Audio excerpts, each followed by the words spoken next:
ஒரு 17 வருஷம் அப்படி தெரியுது. Again everyday I am learning. ஒரு நாள் ஒரு டைரக்டர் கிட்ட நம்ம கற்றுக்குறோம், ஒரு படம் நம்ம பண்ணுறோம். I am learning. I feel every work I'm like a child learning from a director. அதில் சில பாடல்கள்லாம் வரும்பொழுது பின்னாடி நின்று விசில் சத்தமும் கைத்தட்டலும் பறந்தது பாருங்க. அந்த பாடல் வந்துமே ஒரு 15-16 ஆண்டுகள் இருக்குல்ல? ஆமாம் ஆமாம். 1001 அப்புறம் வெயிலோட விளையாடி 1001 அது எல்லாமே கையிலே ஆகாசம் எல்லாமே அது அந்த கதையை தான் தீர்மானிக்கும். அந்த கதை, அந்த மொமெண்ட், அந்த மொமெண்ட் வர ஒரு ஸ்பார்க் தான். மியூசிக்ன்றது ஒரு மெடிடேஷன் மாதிரி தான். நம்ம அந்த மொமெண்ட்டில் நம்ம அந்த வி ஆர் தேர் வாசிக்கிற போது what ever comes from the space அதுதான் வந்து டியூனாக வரும். ஸோ அந்த மொமெண்ட் வந்து எப்போ அமையும்னு நமக்கு தெரியாது. அதுதான் மேஜிக் அப்படின்னு நான் நினைக்கிறேன் மியூசிக் பொறுத்த வரைக்கும். சூப்பர். இந்த படம் எவ்வளவு ஸ்பெஷல்? இது ரொம்ப ஒரு அழகான கதை. ஒரு 2 ஃபாதர் டாட்டர் பற்றின ஒரு கதை. நீங்கள் படம் பார்த்தீங்கன்னா தெரியும். எனக்கு அந்த லைன் கேட்டவொடனே எனக்கு ரொம்ப பிடிச்சிருந்தது. I felt very emotional. ஒரு நல்ல ஃபிலிம் பண்ணணும். இப்போ என்னென்னா சில படங்கள் வந்து ஸ்டார்ஸ்க்கோ இல்லை நம்ம பண்ணும்போது அது ஒரு பெரிய அமௌண்ட்டு அதெல்லாம் அவங்க கொடுப்பாங்க. அதுக்கான பட்ஜெட்ஸு, அதுக்கான வேல்யூ அப்படின்னு இருக்கும். சில படங்கள் வந்து நம்ம கதைக்காகவும் நம்ம பேஷன் இருக்கும். சினிமாவுக்கு வந்து ஆர்ட் ஃபார்ம் வந்து நம்ம கிடக்கூடாது, ஆர்ட் ஃபார்ம் போயிடக்கூடாதுன்னு நம்ம வந்து நினைப்போம். அந்த மாதிரி நான் காக்கா மொட்டை வந்து பண்ணேன், அதுக்கப்புறம் விசாரணை பண்ணேன், அங்காடி தெரு பண்ணேன், வெயிலும் அந்த மாதிரி ஒரு படம். பட் அது எனக்கு கொடுத்த முதல் படம். ஸோ அந்த மாதிரி ஐ ஃபீல் கருமேகங்கள் கலைகின்றன வந்து ஒரு ஆர்ட் ஃபார்ம் பேரலல் சினிமாவுடைய ஒரு முக்கியமான ஒரு ஃபிலிம். ஸோ அதுக்கு வந்து நம்ம விலை வைக்க முடியாது. So I tend want to ஒரு விலைக்காக இதை நம்ம மிஸ் பண்ணக்கூடாது அப்படின்னு சொல்லிட்டு அந்த விஷயமே பேசலை. அந்த ஒரு ஆர்ட் ஃபார்முக்காக என்னோட நம்ம ஏன் சைட்லேருந்து ஒரு முயற்சின்னு வச்சுக்கலாம். பெரிய மனசு சார். அது எல்லாரும் அப்படியே பட மாட்டாங்க. உண்மையிலே அது ஒரு தங்கமான மனசுக்கு சொந்தக்காரர் அவர். டைரக்டர் பர்சனலாக எங்கள் டீம் கிட்டலாம் பேசும்போது அவ்வளோ சீக்கிரம் ஒருத்தர் பாராட்டவே மாட்டார். ஆனால் வாய்க்கு வாய் பாராட்டிக்கிட்டே இருந்தது உங்களை தான், உங்களுடைய இசையை தான். நான் அது ஒன்றும் இல்லை. நான் ட்ரெய்லர்லேருந்து எல்லாமே சார் கூட ஒர்க் பண்ணிட்டு இருப்பேன். சார் இது வேணாம் சார், இது வேணும் சார், இது வேணாம் சார். எனக்கு ஃபர்ஸ்ட் ஒப்பீனியன் எப்பவுமே என்கிட்ட கேட்பாரு. நான் ஓரளவுக்கு ட்ரஸ்ட் பண்ணுவார். ஸோ நானும் வந்து அவருடைய ஃபர்ஸ்ட் கட் பார்த்துட்டு என்னெல்லாம் இப்போ நான் என்னோட படம் இப்போ நான் ப்ரொடியூஸ் பண்ணுறனோ இல்லை நான் நடிக்கிறேனோ அப்படி இருக்கிறேன்னா சில விஷயங்கள் நான் டைரக்டர்ஸ் கிட்ட சொல்லுவேன். ஆக்சுவலி கையிலே ஆகாசம் வந்து படத்தில் கிடையாது. நான் ஃபர்ஸ்ட் கட் பார்த்துட்டு சுதா அவங்களுக்கு ஃபஸ்ட்டு கால் பண்ணேன், ரொம்ப நல்லா இருக்கு ஃபிலிம், பட் எண்டில் வந்து I feel there should be a song Sudha அப்படின்னு.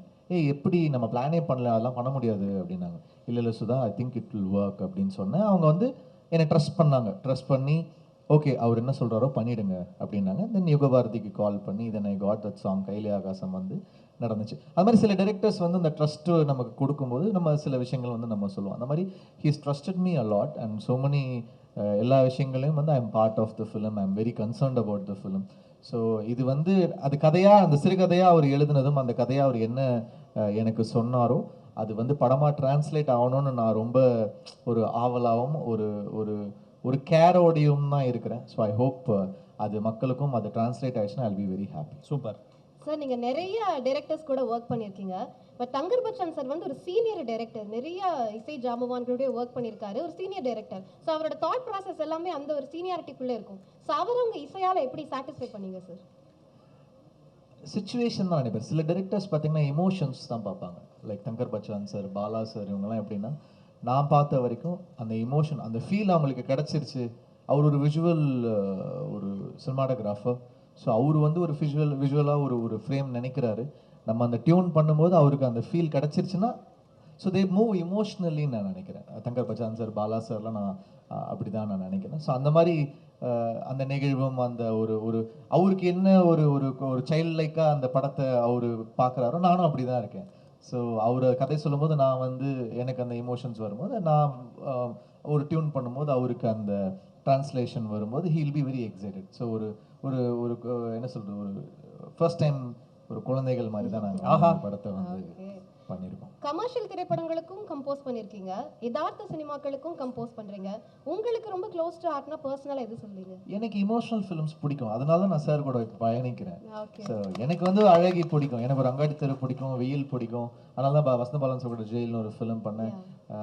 அனுராக் கஷ்யப் கூட ஒர்க் பண்ணுவேன், வயலண்டான ஃபிலிம்ஸ் பண்ணுவேன். But I feel that human emotions have to translate into the screen. That's very very important அப்படின்னு நினைக்கிறேன். ஸோ அது வந்து கருமேகங்களில் நான் and the producer has been very supportive to Thangar Bachan sir. Veerasakthi sir அவருக்கு வந்து பெஸ்ட் விஷஸ். இந்த கம்பெனி வந்து நிறைய படங்கள் இந்த மாதிரி தயாரிக்கணும். இது ஒரு நல்ல இது ஷுட் பிஸ்னஸாகவும் ஒரு சக்ஸஸ்ஃபுல் ஃபிலிமாக மாறி அது வந்து அவருக்கு நிறைய படங்கள் இந்த மாதிரி ஸ்பேஸ்க்குள்ளே பேரல் சினிமா ஸ்பேஸ்க்குள்ளே வரணும் அப்படின்னு நான் வந்து வேண்டிக்கிறேன். கண்டிப்பா அது நடக்கும்.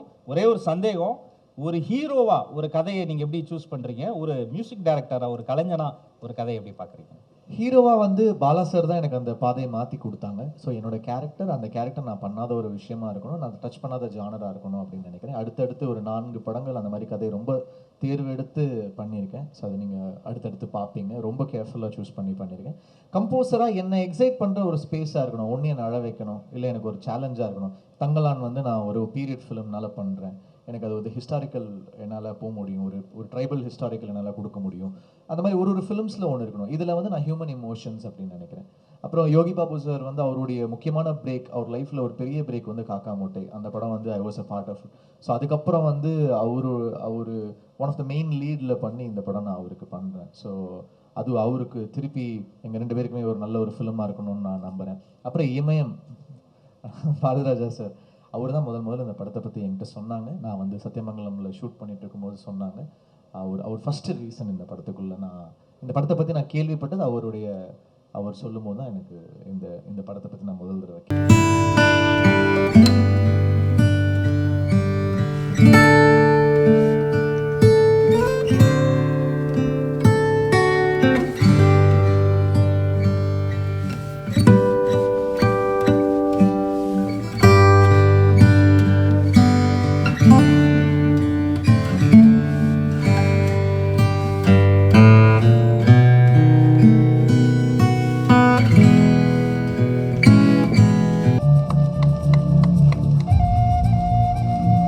தேங்க்யூ.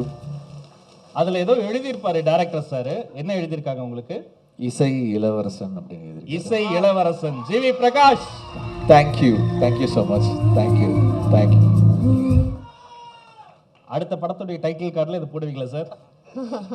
டைட்டில் நம்ம போடக்கூடாது, அவங்கள தான் போடணும். Thank you. Super sir. Thank you. Love you too. Thank you so much.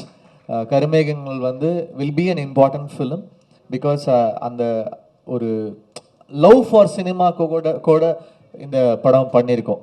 அதாவது ஒரு ஃபினான்ஷியல் மோட்டிவ் இல்லாமல் ஒரு ஆர்ட் ஃபார் பேஷன், அந்த passion for parallel cinema, passion for art அப்படி பண்ணியிருக்கோம். So you should support this film and I think this film will be a gem in Indian cinema. Thank you.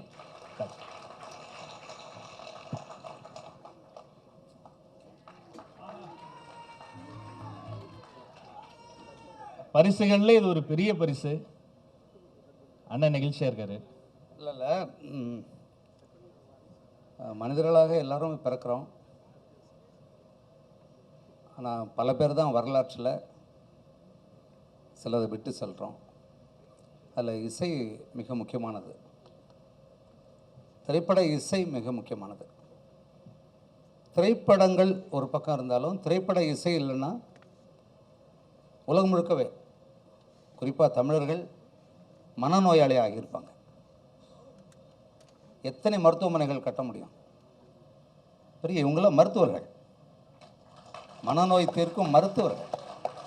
ஒரு இசை வந்ததுன்னா எவ்வளவு பெரிய மன அழுத்தமும் காணாமல் போயிடுது, நம்முடைய கவலைகள் எல்லாமே. எனக்கு உண்மையிலே இது 6வது இசையமைப்பாளர். இளையராஜாவில் தொடங்கி இது எவ்வளோ அனுபவம் எனக்கு கிடைச்சிருக்கு. நான் வியந்த ஒரு ஆள் அவர் இளையராஜா ஐயா அவர்களுக்கு பிறகு. அது எப்படி சொல்ல முடியும்? நான் இங்கே அது வந்து சொல்ல முடியாது. இது பலதெல்லாம் அந்த இடத்துல நான் புரிஞ்சுக்கிட்டால் தான் முடியும். உண்மையை சொல்கிறேன், யாரையும் இது வந்து குறைச்சி மதிப்பிடுறதோ அது அல்ல. இந்த படத்தினுடைய சுச்சுவேஷன் சொல்கிறாங்கல்ல, சூழ்நிலைகள் எத்தனை பேரால் பாடல் கொடுத்து இசையமைக்க முடியும்னு எனக்கு தெரியல. வாய்ப்பே இல்லை. மிக கடினமான சூழ்நிலை இந்த படத்தில். அதுக்கு எப்படி இசையை கொண்டு வர முடியும்? நான் சொல்லிடுறேன் எளிதா, எப்படி முடியும்? அதை பண்ணியிருக்கார். அதை இந்த தலைமுறையை ரசிக்கும்படியும் பண்ணியிருக்கார். காலத்தால் நிற்கிற மாதிரியும் பண்ணுறார். அதே போல் இவருடைய இசைக்கு தகுந்த மாதிரி அதை வந்துட்டு போனார் ஒருத்தர், அவர் தான். எப்படி ஒரு எழுத்து, அவருடைய எழுத்து, அவருடைய இசை, இந்த கலைஞர்களுடைய நடிப்பு, நான் எழுதின அந்த கதை, அந்த பின்புலம், இதெல்லாம் சேர்ந்து எதிர்கால தலைமுறைகளுக்கு ஒரு சமூகத்துடைய சொத்தாக மாறுது. இது வெறும் ஒரு திரைப்பட இசை வெளியீட்டு விழான்னு மருத்துவம் நினச்சிடாதீங்க. அடுத்த தலைமுறைகளுக்கு மிகப்பெரிய சொத்தை கொடுத்துட்டு போகிறோம். அவ்வளோ மகிழ்ச்சி எனக்கு. ஒரு ஒரு அதே தான் மிகப்பெரிய செல்வம். இவருடைய பண்பை நான் வந்து சொல்லவே முடியாது. இவருடைய தாய் தந்தையருடைய வளர்ப்பு தான் அது முக்கியங்க எப்போவுமே. இதெல்லாம் நீங்கள் போய் எந்த பல்கலைக்கழகத்திலையும் படிக்கவே முடியாது. அது அப்படி தான். நான் என்ன இவருக்கும் திருப்பி செய்ய போகிறேன்னு எனக்கு தெரியல. அது பார்க்கலாம்.